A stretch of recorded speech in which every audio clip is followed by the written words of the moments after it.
Rev it up and welcome to Cars Yeah, show number 2292. Today we're going to be talking about 3D vision technology. The future is here today. Be prepared to be inspired. This is Cars Yeah, where you'll enjoy interviews with inspiring automotive enthusiasts. Mark Green is here to provide you with a fuel injection of automotive inspiration. So get in, sit down, buckle up, and get ready for a wild ride here on Cars Yeah.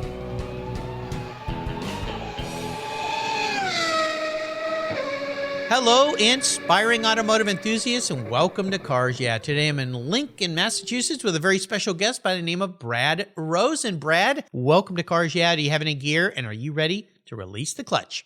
I'm ready to rock. All right, we'll have some fun. Now, before I give you a proper introduction and we dive into this futuristic world that you're bringing to us today, what's one little thing that most people don't know about you, Brad?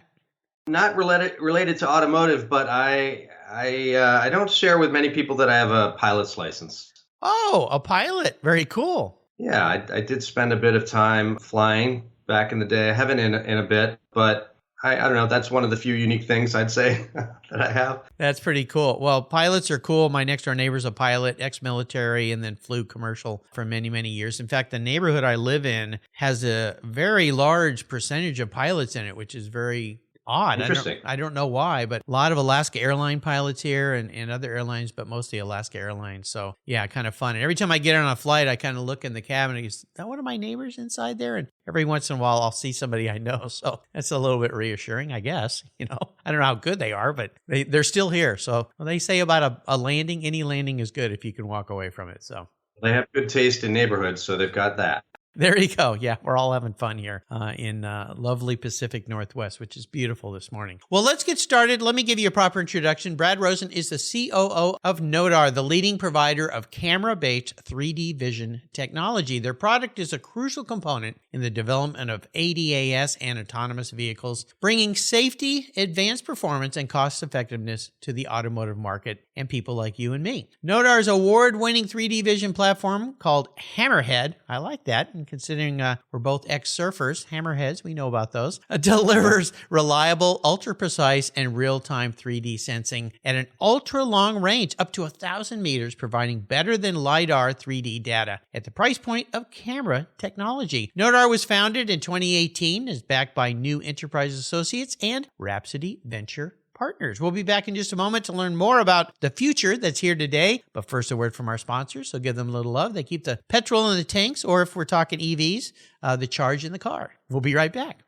Are you wondering what your collector car is worth these days? Are you thinking about buying a collector car? I know who can help. My friends at Classic.com will help you stay on top of the market so you know which similar vehicles are out there, what they're selling for, what you should pay, and how to price your vehicle. Go to classic.com/garage, enter your vehicle's information, specs including the year, make, model, mileage, and options, and they will provide you with a list of recent comparable sales. Their powerful search engine is up to date, finding new listings, tracking sales, and keeping you informed, providing data so you can make the right decision. If you're selling a vehicle, they can help as well with their Classic.com Pro Division, steering you to a qualified professional who will help. Finding the right vehicle and selling your vehicle is all about timing and exposure. So what are you waiting for? Go to classic.com/garage and give it a run.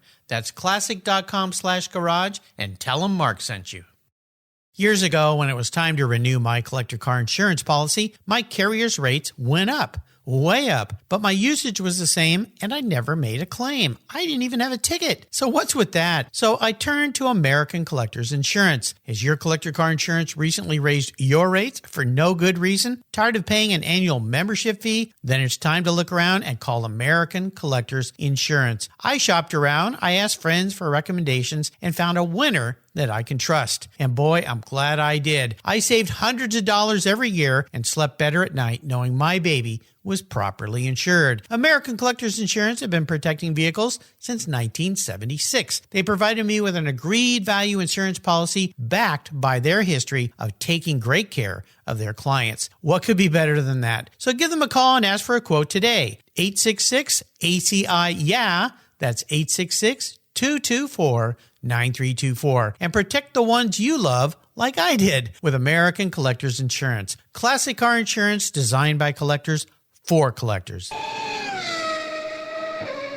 So, Brad, we are back. So, before we get into NODAR and the amazing things you are doing, what got you to this point in your career? I mean, I've always been, technology leaning, even as a little kid, just really into technology and software, writing software. Got an engineering degree, wrote software in my first few jobs. That's been my track. And I moved from being an engineer into more product-oriented roles. And along the way, I realized I had a particular interest in what I would call hard tech, or stuff that has some sort of challenging component like algorithms or RF,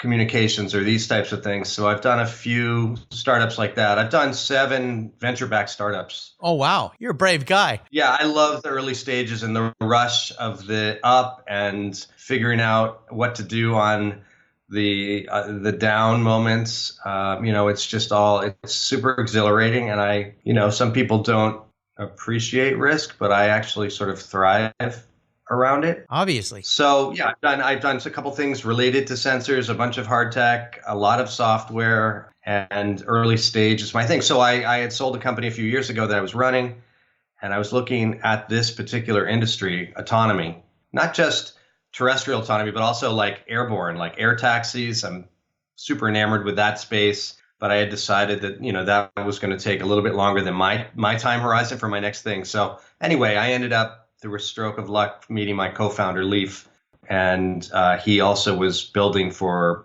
this market, and we decided to join forces. Wow, amazing. Well, thank goodness we have people like you, the disruptors, the risk takers in the world, because that is not a field for many people. It's just way too scary, and not knowing if tomorrow's going to be here or not.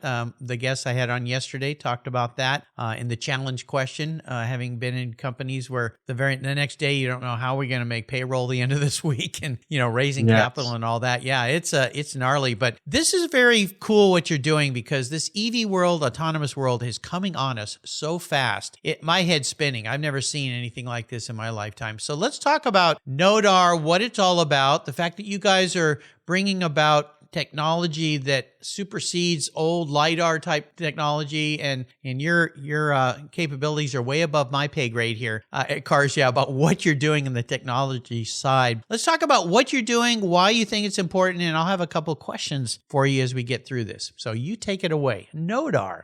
All right, I'll try to do it in a succinct and understandable way. So the basic idea is that every year there are hundreds of thousands, if not, I think, millions of deaths related to auto accidents every year.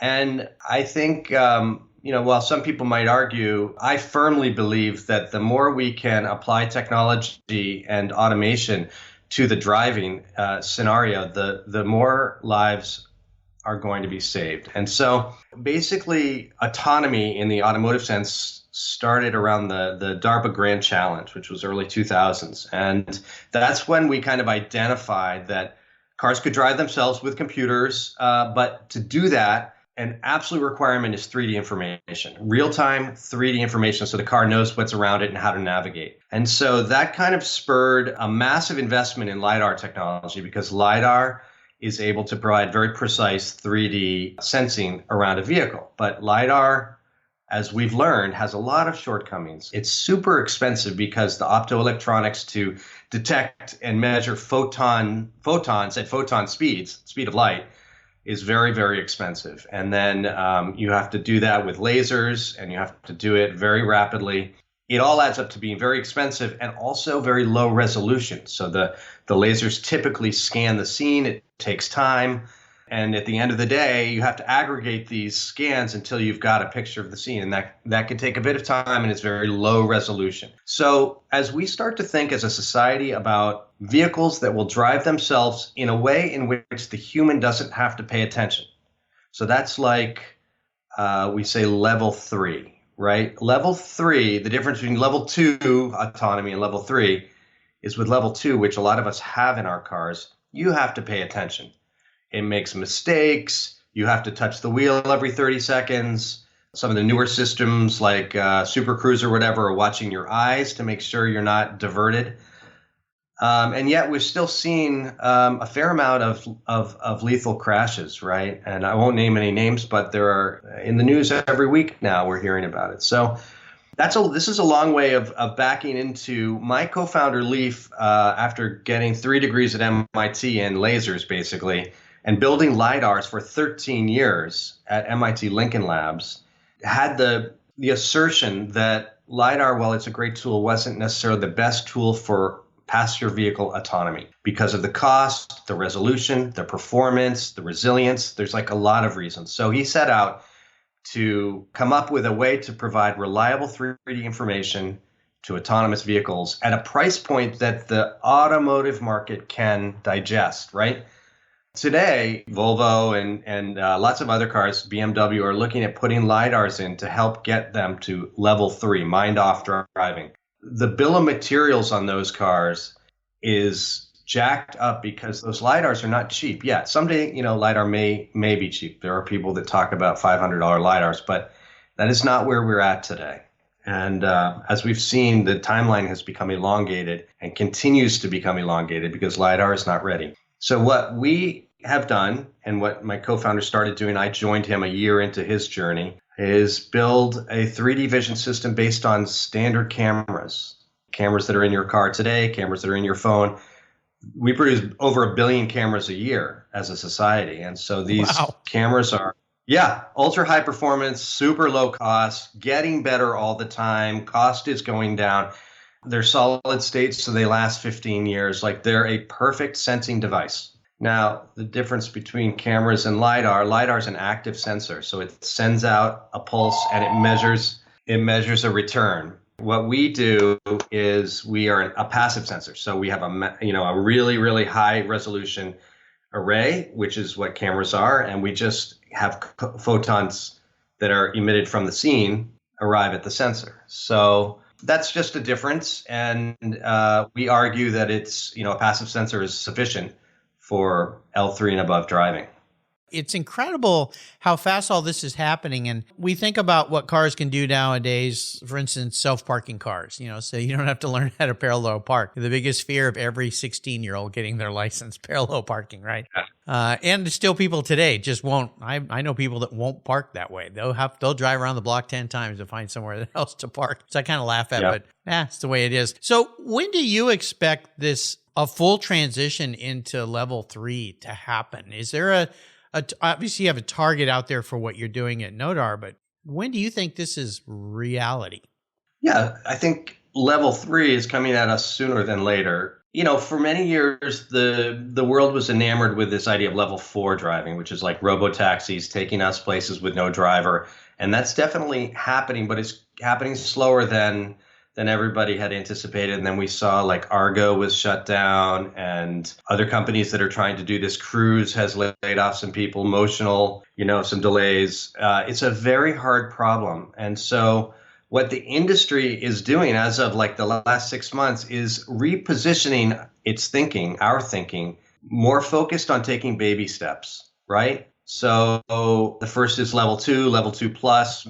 Maybe you could punch in an address, and while you're still paying attention, the car will eventually get there, like a Tesla with FSD can do that. So I think that we're going to see those baby steps. Now, late last year, Mercedes launched an L3 platform in Germany, the EQS, I think. And in certain situations on the highway, when the sun is shining and, you have a 4-leaf clover in your hand, you can... You can read a book on the highway in Germany in one of those cars and not worry about it. And they've just announced that car is being launched in the U.S., first in Nevada, and then I believe in the Bay Area. So actually Mercedes has beat everyone to this level 3 game, but that's a very expensive car, right? And so the question really is, when does it become not novel and really mainstream? And that's where NODAR's completely centered and focused. How do we get the average car with this level of safety where you don't have to pay attention and the car is taking care of you? And I think in volume, we'll start to see around 2027, 2028, a lot of different level 3 platforms Wow. It's that are just, affordable. it's incredible. That's not that far away. Exactly. It's very, Yeah. very near. I was talking to somebody the other day, and they have a 7-year-old. We were talking about ICE engines, EVs, and all this stuff happening. And this 7-year-old said, well, I'll never drive a car that's powered by gasoline. Exactly. And, my first reaction was, you don't want to drive a car? He goes, no, I'll be driving an electric car. And you stop and go, well, that's right. This kid is still years away from getting his license. And by then, things will be really different. Yeah, and the truth of the matter is that kid may not drive, right? Well, I was about to go there next. Yeah, he may not have to drive after talking to somebody like you. There's a term you guys have, stereo vision. Can you explain where that comes into play and how that compares to LiDAR? Yeah, definitely. So like I said, LiDAR emits a pulse and measures the time that photon takes to bounce off something and come back, and that time is proportional to the distance away of the object. Stereo vision is an age-old technique. Actually, there have been stereo cameras since the late 1800s. And what it is, it's more like binocular vision, like your vision. If you put your thumb up and you close one eye and the other eye, you'll see a shift in the two frames or the two images, and that shift is proportional to the distance away of your thumb. And so it's really geometry. Stereo vision is geometry. It's measuring angles from two different points of view, two different cameras, and calculating the geometry to figure out the distance. And we can do that basically for 5 million points every frame in real time. Whoa. So wow. 5 million points every frame, which is like, so today we're doing like 10 to 15 frames a second. So 5 million points, 10 to 15 times a second. Jeez. So yeah, it's unbelievable. And it's really enabled by all of these advances in compute, like silicon. You've got companies like NVIDIA and Umbrella and Intel and building these incredible processors that are dedicated to this type of activity. In a company that involves venture capital and raising money, we're in a little bit of a awkward time financially right now. It's a little bit spooky out there in many ways, but the future is still coming fast and people are still doing things. Your opinion of the economic, I don't know if I should call it a crisis. I guess some people, depending on where you are, if you were banking at that bank up there in Silicon Valley, yeah, you might have a crisis today for sure. But do you think that is going to play a big part? Because we're seeing layoffs. Facebook announced it again the other day, laying off another 10,000 people. And they do, Google's, Amazon's, all these people. Do you see that as a factor of slowing any of this down, or are we just on a train to the future that's no stopping it? The train is going to the future, and the train can operate at different speeds, to use your analogy. So yes, there's a slowdown right now, and it's probably going to last couple more years. The Silicon Valley Bank was super unfortunate, but luckily the government stepped in and people are making payroll and whatnot. We got lucky because we don't bank there, but we could have easily been banking there. But yes, the macro question is the economy affecting this early stage, super forward thinking development. It is a bit less because all of these companies know they need to look to the future. And everybody sees the writing on the wall around ADAS and autonomy. But yes, there's a slight retrenchment. There's a little bit less kind of super forward-looking R&D and more of a focus on like, what can we do with what we have today? But luckily for us, that's all relevant to what we do because our technology is available today and has the promise of saving lives at a reasonable cost. So we personally haven't seen a big slowdown, but the industry is seeing a slowdown. Yeah, most definitely. You mentioned ADAS. How does your technology impact ADAS features? Well, I start with kind of the levels, like level 2 ADAS, you have to touch the wheel. Level 3 ADAS, in certain situations, you don't have to touch the wheel. So for that, like I said, you need a highly reliable, high-performing system that's price compatible with passenger vehicles. So we fit squarely into that level 3 bucket, which everybody is developing for right now. Okay. And when you buy a car, let's say in 2028, you'll probably have the option to subscribe to this type of feature set. which is, do you want to have mind off driving on the highway or in traffic? If you do, you can pay a couple $100 a month, $100 a month, and they will turn that on over the air, right? So that's how I see it rolling out. And I think that honestly, every vehicle that's equipped with that capability should have NODAR built into it. I honestly believe that. Yeah. This is amazing. Yeah, I like to ask people about what I call our driving inspirations, people that have been influential in your life or mentors and so forth. Have you had somebody like that in your life? I mean, you've worked around a lot of very smart characters. Well, like you, I've worked a lot, Yeah. you know, Yeah. it's another way of saying it. Yeah, I've had lots of mentors. So I was thinking about this question. A couple come to mind that are worthy of note. One guy's name was Marty, and he sat on a couple boards and advised a couple companies of mine, and he ran Lotus 123 back in the day. So he's a Wow. real operator. He's a no BS kind of a guy, and he really taught me how to kind of cut to the chase, remove the frill, isolate the problem, work the problem, and do it in a collaborative way with a smile on your face, involving your teammates, and in an out of the box thinking type of a way. He's exceptionally good at looking at a problem and just like coming at it from left field, like a different way. And he's turned around, he's run a couple public companies. He's turned around a bunch of companies. Like, he's very good at that. And I hope that some of that has rubbed off on me over the years. The other guy is my uncle Marty, who retired at 35. He was great with math and great with numbers, and he was a super low-key, goatee-wearing, super tall guy who just was mellow as they come, and nothing ruffled his feathers. He always was looking at the big picture, the long game, like, okay, this person is behaving in an irritating fashion, but who cares? Focus on the long game and approach life with love and a smile. And he was really, really good at it. Nothing ruffled his feathers. Nice. So I think I could take some lessons from him. That would be a good one. I too. I get so worked up about stuff, and it's just nice. I often sit back and say, well, what would Marty do? They're both named Marty, by the way. I was going to say a couple Martys in your life. That's very interesting. Yeah. Very cool. Yeah, it is. Well, you've worked in a life of challenge with all these startups, and this is almost a silly question for you, but maybe one that you could share, a challenge, a great challenge that taught you an incredible lesson after the fact. Maybe when you were deep in it, you weren't very happy to be there. But these things are important for listeners because our listeners hear this and go, God, I'm going through something like that. I never thought of it that way. Okay, I'll make it through. It'll teach me something very valuable. Is there a story like that you could share? Yeah, absolutely. And it's particularly relevant right now because of the SVB thing. I know there are lots and lots and lots of early stage companies out there that didn't know if they could make payroll last Monday. I was running a company for which I raised $8 million from venture capitalists and angel investors, and we ran out of money twice.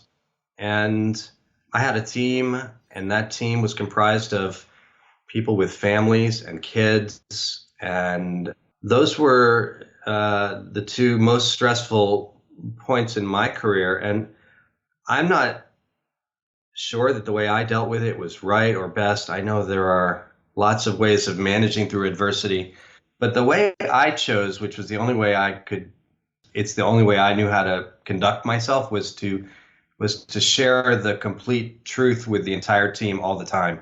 And we went through this twice. I asked the team to not take salary until I could go find money. And in both cases, I did find money. And not everyone stuck around. I'll be honest.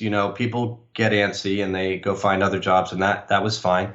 But as we came through it, each time, each person on the team would take me aside and say, I wanted to thank you for being totally transparent about where we were, and giving me the option to go find another job.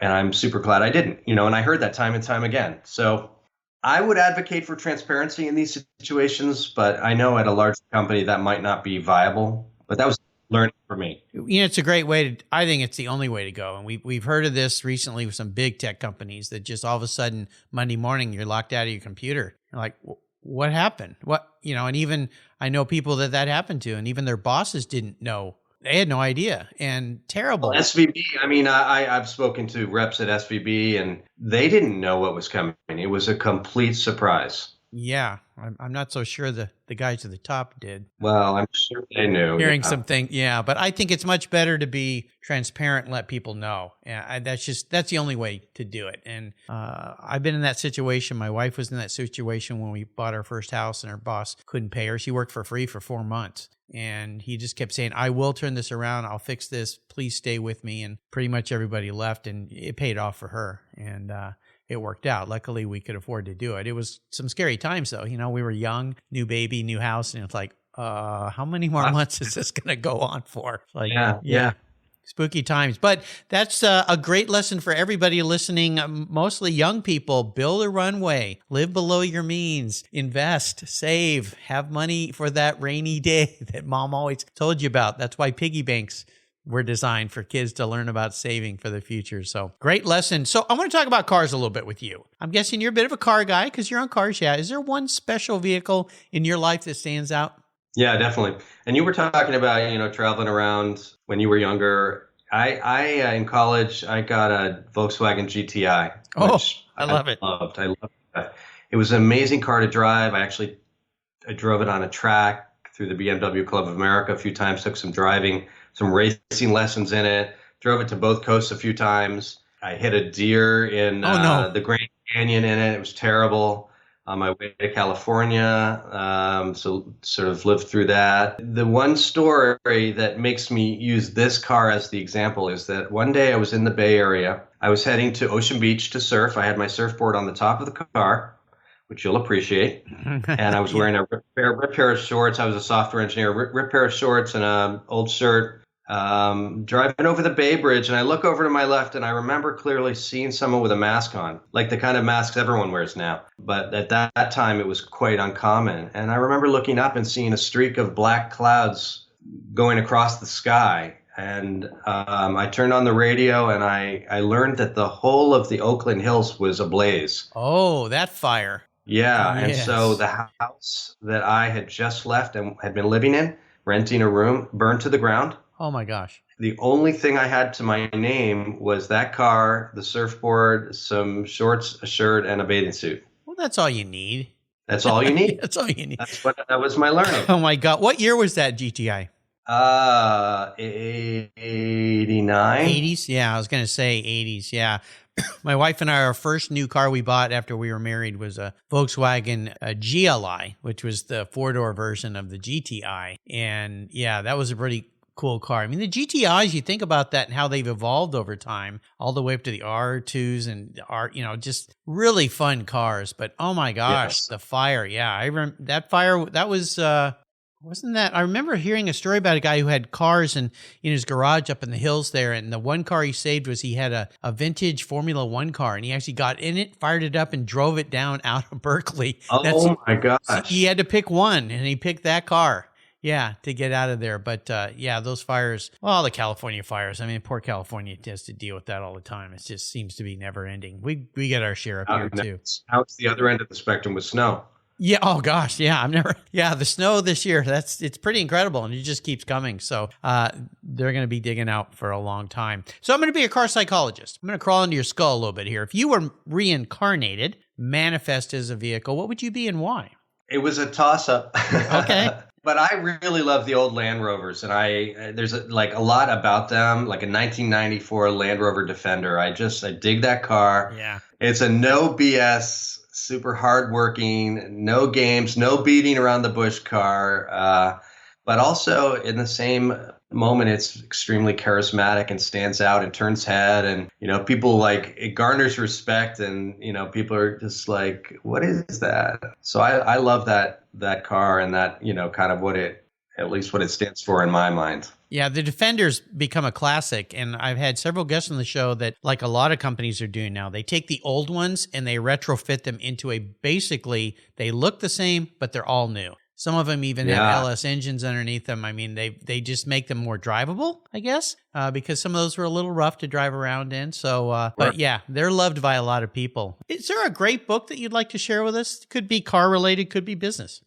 I have lots of books that I've loved recently, but just because we're on this show today, I'm going to share that I love the book American Icon recently about Alan Mulally and Ford, and the way he came in 2008, and in the face of extreme adversity and a bunch of like corporate culture nastiness, he basically just re-architected the company from the ground up and implemented a completely different philosophy, which ended up benefiting the company greatly. I just loved reading that story. Yeah, it's an awesome book. And of course, he did somewhat of the same at Boeing up here in the Pacific Northwest. Yes. Awesome book. Great recommendation. So I'm going to enable you today to go on what I call the ultimate drive. I'm going to park any car in the world in your driveway. Fantasy world, don't worry about the cost. I'm writing the check. You can take it anywhere, and you can go with anybody, even somebody that's no longer with us, which opens a world of opportunity for interesting drives. So what does this look like for you? This one was relatively easy. My father used to love cars, and he had one of the Jaguar XKEs, the 12-cylinder. Ooh. So I would choose that as the car, and he as my driving partner. And I would be driving on a road that's very special to me from Aspen to Leadville, Colorado. Oh. Which is it goes over the Continental Divide, Independence Pass, and it's one of these classic kind of, you'd see it on a BMW commercial, like it's a sweeping S-curve road going down a super steep, mountainous face down into a valley that's got a bubbling river, and with massive, expansive Colorado views. Yeah, So, and we'd be chatting about my career probably, and I'd be sharing with him the things that have gone right, so that he knew that he did a great job in parenting. What a nice trip. That Jaguar XKE was one of those early cars that set the mark for me for cars. In our pre-show chat, I mentioned to Brad that my dad had a 49 MGTC, but the first Matchbox he ever bought me, we took that car over to the hardware store, his MG, and Matchbox was relatively new. This is the early 60s in the US, early 60s. And my first Matchbox, I still have it, little red XKE. Mm-hmm. And that was always like, oh, that was the car that Dad bought me. I think it was a quarter, which is a big deal. Like, ooh, a quarter. Dad's going to spend a quarter to buy me a car. So I've taken good care of that. Still have the box for it, actually, as well. I like my prize. Some of the other ones got a little roughed up on the kitchen floor, but that one I still have. So nice thoughts there. You've taken us on an interesting journey into the future. Bless you folks that do this kind of stuff, because you guys make things happen in the world that make life easier for many, many people. And whether you believe in autonomy or not, you've got to admit there's a great place for it in many, many aspects of the world. And I think it's awesome what's happening. I love disruptors. I love change. Before I let you go, could you share maybe a success quote or a motto or some kind of words of inspiration for us? As if you have not been inspiring enough today. Well, I don't know about inspiring quotes or anything like that, but in my career, at least, I've been pretty honest with myself about what makes me happy and what drives me and what do I love, and I've gone for it relatively relentlessly. That all sounds pretty cliche.